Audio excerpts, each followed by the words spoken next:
Mickaël Quiroga, vous avez des bonnes nouvelles aujourd'hui?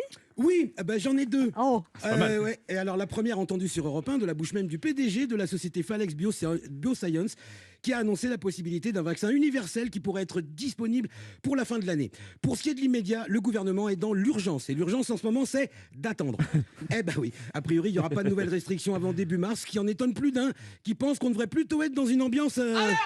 Voilà. D'un autre côté, c'est logique. Il faut aussi que les gens puissent se détendre un peu, bouger, prendre l'air, parce qu'il y en a qui ne supportent plus. Sans vie sociale, le moral des Français en prend un coup. D'ailleurs, pour soutenir le moral des Français qui est au plus bas, le gouvernement a mis en place des lignes de soutien psychologique et a mobilisé la moitié des psychologues du pays. Bon, là, ils essaient de mobiliser l'autre moitié. pour soutenir les Français? Non, pour soutenir les psychologues. Parce qu'il y a du travail, hein. Tout le monde s'inquiète, on nous parle des variants et des variants dans les variants, puis des variants qui varient dans les variants.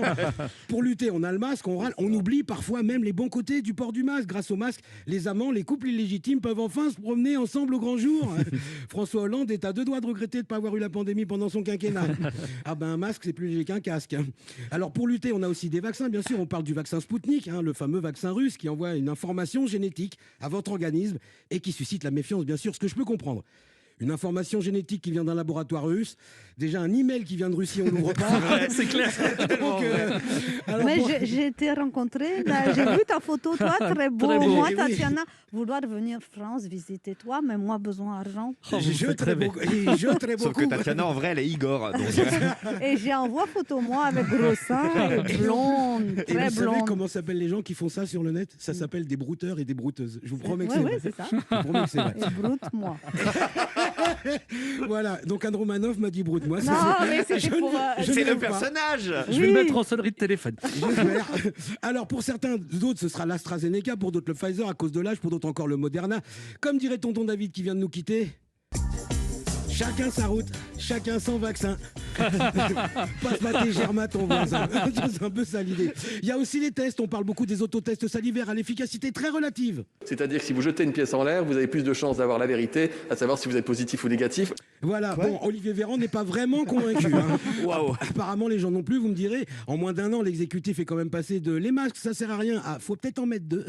Du coup, certains se méfient. Dans leur tête, c'est tonton David en boucle. Je suis sûr qu'on ne prend pour des cons, mais j'en suis certain, quelque chose ne tourne pas. Cela dit, Olivier Véran paye de sa personne pour rassurer la population. Anne, vous l'avez vu, il s'est même fait vacciner pour Oh. montrer l'exemple. Mmh. Au passage, bon, il a montré un petit biceps. Broute-moi, broute-moi. Il a un peu bandé les muscles, histoire d'amortir le coaching, que ça se voit un peu. Bah, c'est naturel, il se serait fait piquer à la fesse, il aurait fait des squats. Donc, alors, c'est bien de faire le héros. Maintenant, nous, ce qu'on aimerait savoir, c'est quand est-ce qu'on rouvre. Parce qu'au dernier sondage, les 3/4 des Français sont pour la réouverture des ciné, des théâtres, des restos et des bars. Parce que, quand même. Il faut tout, il faut des héros, il faut des bistrots. Et voilà, et l'autre bonne nouvelle, c'est que le Covid aurait baissé de 16% dans le monde. Et ce qu'il faut, donc, c'est encore un petit peu de patience. Ça va finir par rouvrir parce que de toute façon, avec le temps, on aura tous eu le vaccin ou le Covid.